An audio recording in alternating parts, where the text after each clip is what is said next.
आज भी हमारे देश में 2014 में भी 1860 के अधिनियम के अनुसार स्थानिक स्वराज्य संस्था का रजिस्ट्रेशन दिया जाता है भारतीय, जबकि भारत नहीं था, तो 1860 का अधिनियम कैसा आया? ये भी एक सोचने वाली बात है। और डोमिनेंट स्टेट है, डोमिनेंट स्टेट बोलते वन, यानी हम लोग ब्रिटिश की ही स्टेट है, ऐसा बोल सकते हैं हम लोग इसको। छठवां धोखा, ईएसपी। ईएसपी यूनिट जो होता है, इलेक्ट्रोस्टैटिक प्रेसिपिटेटर। कोई भी इंडस्ट्री हो, अगर ईएसपी यूनिट, इलेक्ट्रोस्टैटिक प्रेसिपिटेटर अगर खराब है तो पोल्यूशन जो होता है, जितने भी, आज आपको एक एग्जांपल बताता हूँ, एशिया का 2nd नंबर का पोल्यूटेड सिटी चंद्रपुर है महाराष्ट्र में। आप किसी भी आदमी की फिजिकल टेस्ट करेंगे तो 90% लोग आपको लंग्स प्रॉब्लम से पीड़ित दिखेंगे। नए बच्चे, न्यूबॉर्न बेबी जितने भी हैं, 100% बेबीज़ के लंग्स में डस्ट पार्टिकल घुसे हुए हैं, वो प्रॉब्लम है। इतना पोल्यूटेड सिटी क्यों है? क्योंकि वहाँ पावर प्लांट्स है, और पावर प्लांट की ईएसपी यूनिट, इलेक्ट्रोस्टैटिक प्रेसिपिटेटर, एक भी शुरू नहीं है। अब इलेक्ट्रोस्टैटिक प्रेसिपिटेटर शुरू नहीं है, और ये यहाँ का ही नहीं, हर जगह का वही प्रॉब्लम है, क्योंकि उसका मेंटेनेंस इतना होता है कि कोई भी इंडस्ट्री या कोई भी पावर प्लांट ये सोचता है कि इतना मेंटेनेंस करने के बजाय प्रॉफिटेबिलिटी में कुछ फर्क हो सकता है, उससे अच्छा कि इसको बंद ही रखो। और पोल्यूशन कंट्रोल बोर्ड भी उसके साथ मिला हुआ है। पोल्यूशन कंट्रोल बोर्ड के जो अधिकारी होते हैं वो जाते हैं, उनको पता है, फिर भी वो कुछ नहीं करते हैं, और सब मिली जुली साठगांठ है, और उसके बारे में बोलना ज़रूरी लगा मुझे, इसलिए आपको ये भी पॉइंट मैं आपको बताना चाहता था। ये पोल्यूशन हो गया, एयर पोल्यूशन। उसके साथ वाटर पोल्यूशन के बारे में बता रहा हूँ। वाटर पोल्यूशन में वाटर टैंक आपको जितने भी दिखेंगी, जो वाटर ट्रीटमेंट टैंक होता है जिससे हमारे गांव में पानी आता है, हमारे घरों में, वो पूरा खुला पड़ा हुआ है। अंग्रेज़ों के ज़माने के जो ट्रीटमेंट होते थे वही आज भी हो रहे। उस समय इंडस्ट्रियल वेस्ट नदी में नहीं छोड़ा जाता था, लेकिन आज इतनी सारी इंडस्ट्रीज बढ़ गई है, उसका वेस्ट जो है इंडस्ट्री से निकल के नदियों में जा रहा है। नदियों से वो वेस्ट हमारे घर के नल में आ रहा है, और वही पानी हम लोग पी रहे हैं। Fluoride, sulphate, nitrate, arsenic, nickel, इतने सारे कंटेंट उसमें है कि आपको 90% जो बीमारियों की जड़ है वाटर है, और ऐसा ही बीमार पानी हमारे घर पर आ रहा है।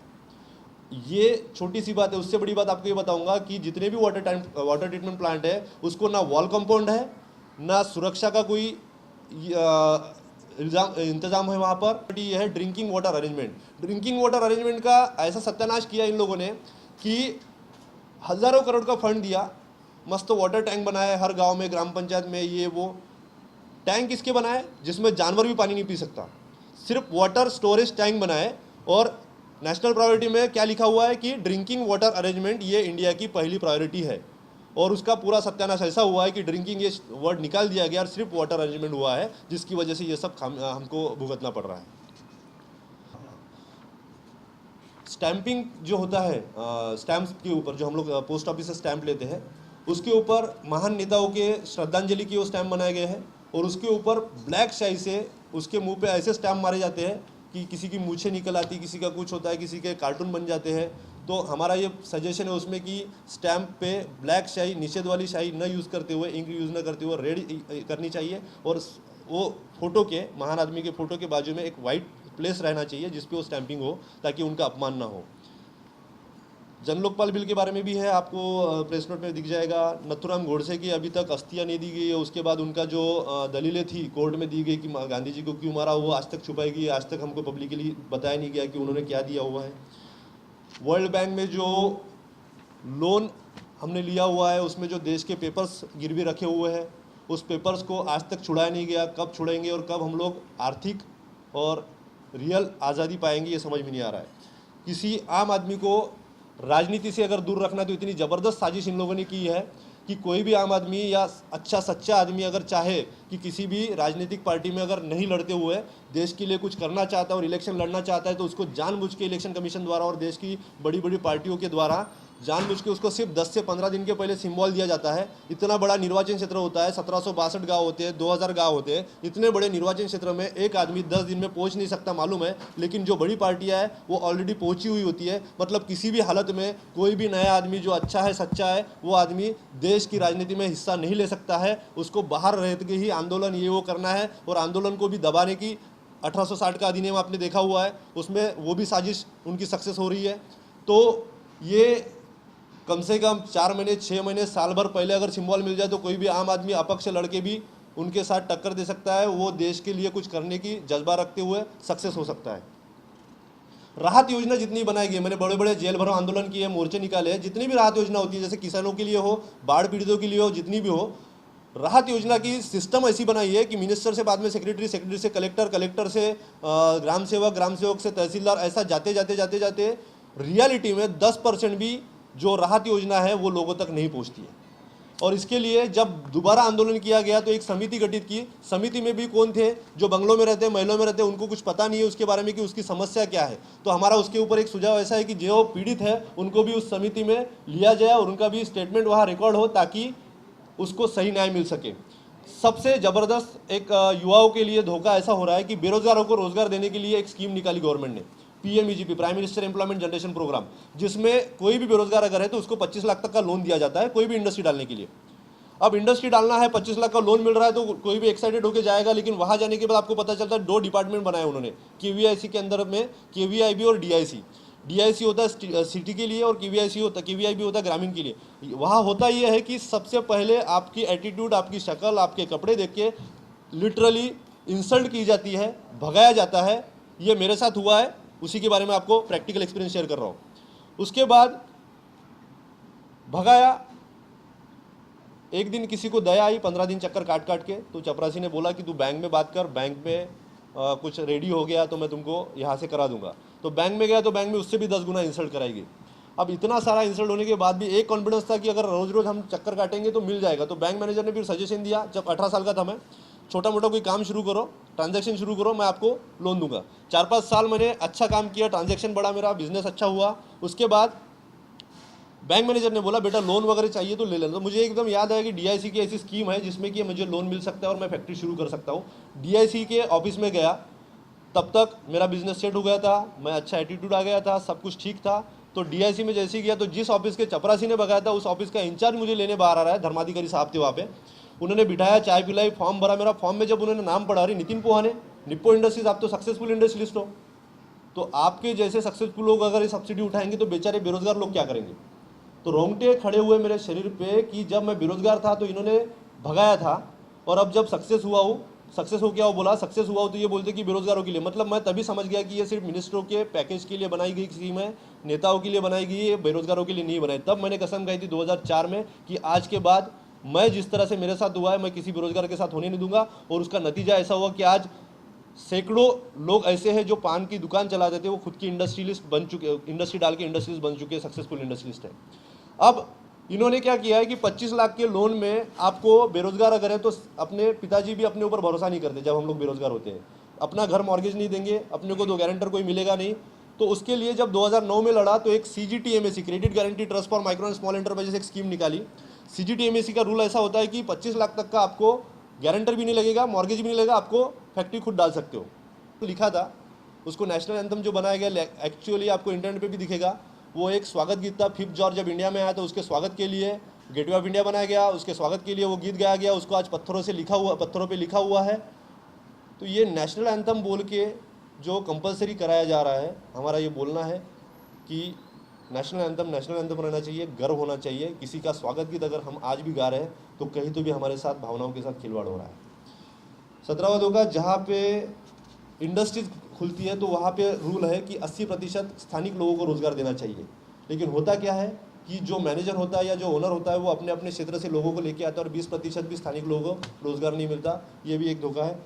देश की 42 अत्यावश्यक रेलवे ब्रिज है जो बहुत ही इंपॉर्टेंट है, बनाना जरूरी है, जिसके चलते हुए रेलवे ब्रिज नहीं बनने की वजह से कई सारी औरतें प्रेगनेंसी में डिलीवरी उनकी ब्रिज के नहीं बनने की वजह से हुई है। उसके बाद कई सारे लोग सही समय पे हॉस्पिटल नहीं पहुंचने की वजह से, इलाज की कमी की वजह से वो जगह पे स्पॉट पे डेथ हुई। ऐसी कई सारी रिपोर्ट्स अपने पास है। उसके बावजूद भी उस ब्रिज की तरफ स्थानिक लोग अपने अपने जो नेता लोग हैं अपने अपने प्राइवेट प्रॉफिट के हिसाब से वो पॉलिसी बना के उसको रोक के रखे हैं।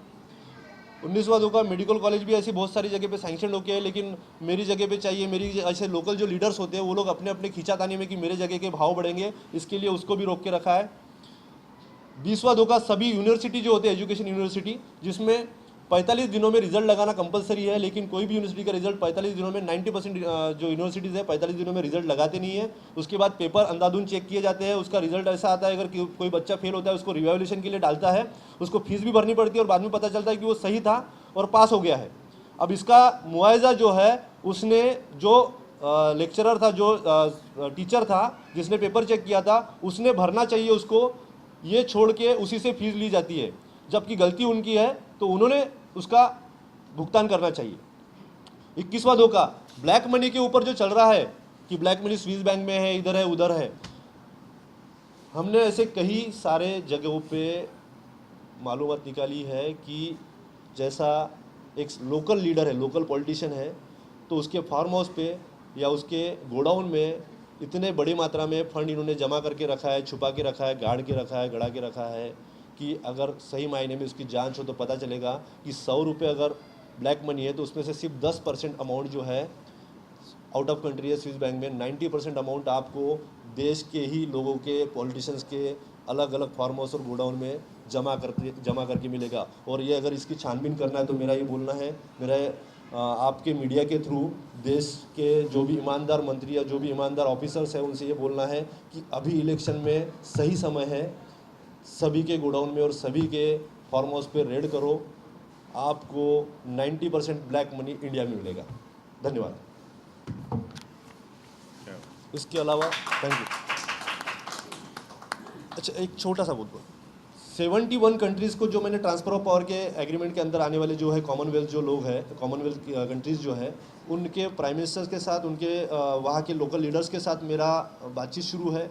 मैं पूरे 71 कंट्रीज़ को एक करके इसके खिलाफ लड़ रहा हूँ, ब्रिटिशों के खिलाफ, कि हमको परमानेंट आज़ादी के पेपर्स हाथ में दिए जाएंगे और ये सब जो 21 तोपों की सलामी उसको दी जाती है, जबकि राष्ट्रपति को देनी चाहिए। हमारे देश की जो पत्रिका बनती है उसमें प्रथम नागरिक देश का राष्ट्रपति होता है, फिर प्रथम नागरिक के नाम में रानी एलिजाबेथ का या उनके रानी का नाम क्यों लिखा गया था, इसके बारे में लड़ाई शुरू है। और 71 कंट्रीज़ को एक करके वही आज़ादी की लड़ाई फिर से मैंने छेड़ी हुई है और इसमें मुझे आप लोगों का सहयोग बहुत ज़रूरी है।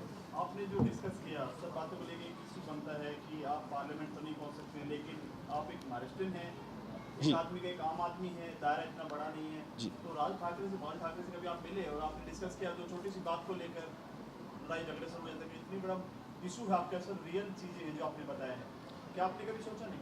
मैंने अन्ना हजारे को भी दिए इशू, राज ठाकरे से भी मिले हैं, मिला किसी से नहीं हूँ। मिला इसलिए नहीं हूँ कि वो इतने स्ट्रांग लोग हो गए अभी कि उनसे मिलना इतना आसान नहीं है।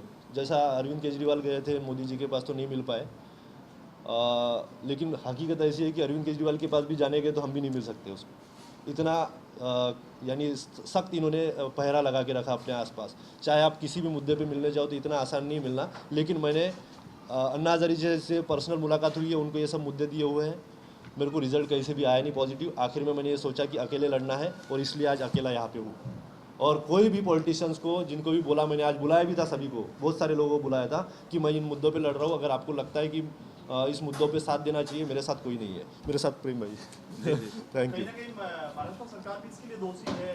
हो सकता है कि पूरा इंडियन गवर्नमेंट को ना दोषी ठहराते हुए महाराष्ट्र में कहीं ना कहीं है जो कोई भी आज यहाँ तक नहीं पहुँचा। आप क्या कहना है? महाराष्ट्र सरकार की ही बात नहीं है, इंडियन सरकार की बात नहीं, मैं बोल रहा हूँ कि 71 कंट्रीज़ की जितनी भी गवर्नमेंट है, सबसे पहले तो ये आज़ादी के पेपर ले लो और उसके बाद एक स्वाभिमान की ज़िंदगी जियो। जैसा मैं आपके यहाँ पे गुलाम हूँ और गुलाम से गुलामी के ही काम करवाए जा सकते हैं, वो एक अच्छा रिजल्ट नहीं दे सकता है। जैसे शिवाजी महाराज का जो हिस्ट्री पहले पढ़ाई जाती थी, 10-10 पेज की हिस्ट्री होती थी, आज महाराष्ट्र सरकार ने 4 लाइन में सिमटा दी है उसको।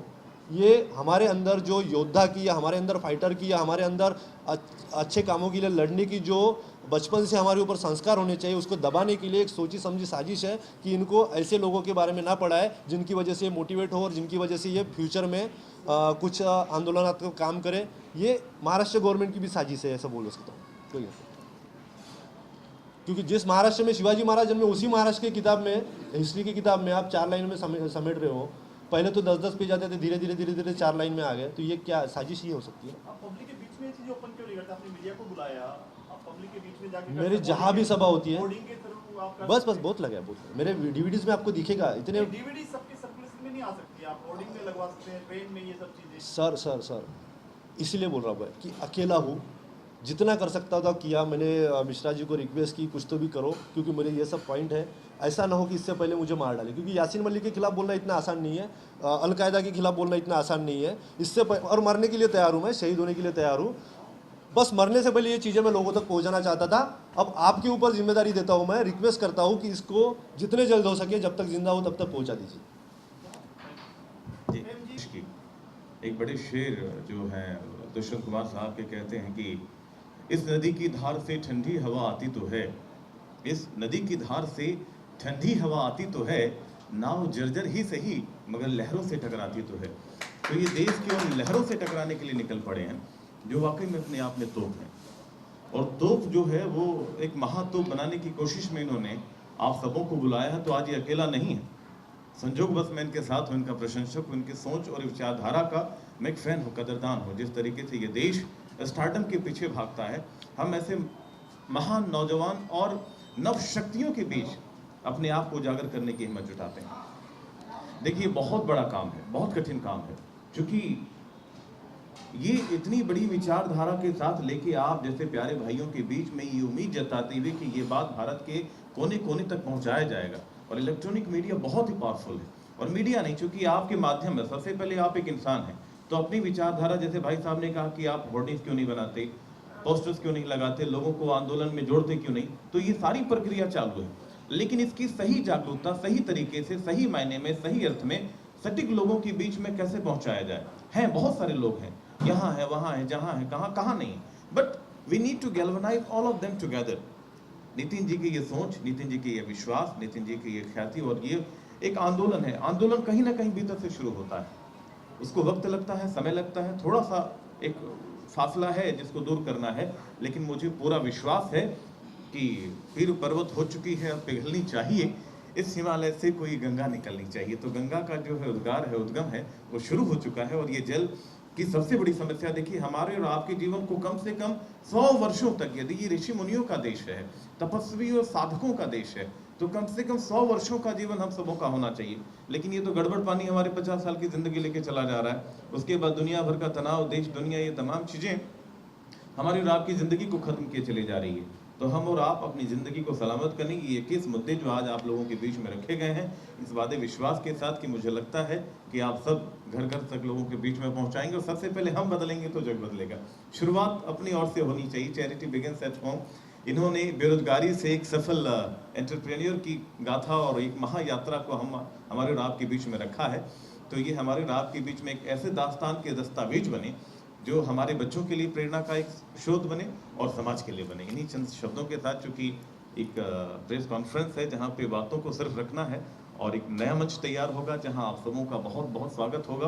और नितिन जी को पूरे देश देखिए, पर्सनालिटी पूरी, मुझे अमेरिका के राष्ट्रपति जी का बिल्कुल ये पर्सनालिटी और अमेरिका के राष्ट्रपति जी की पर्सनालिटी मुझे बड़ी मेल खाती, चूँकि वो भी एक सामान्य जीवन से निकल के यूँ कहें कि एक नॉन अमेरिकन होकर भी अमेरिकन का उनको दर्जा मिला हुआ है, और इतने बड़े मतलब अंतर्राष्ट्रीय स्तर पे एक संदेश देते हैं।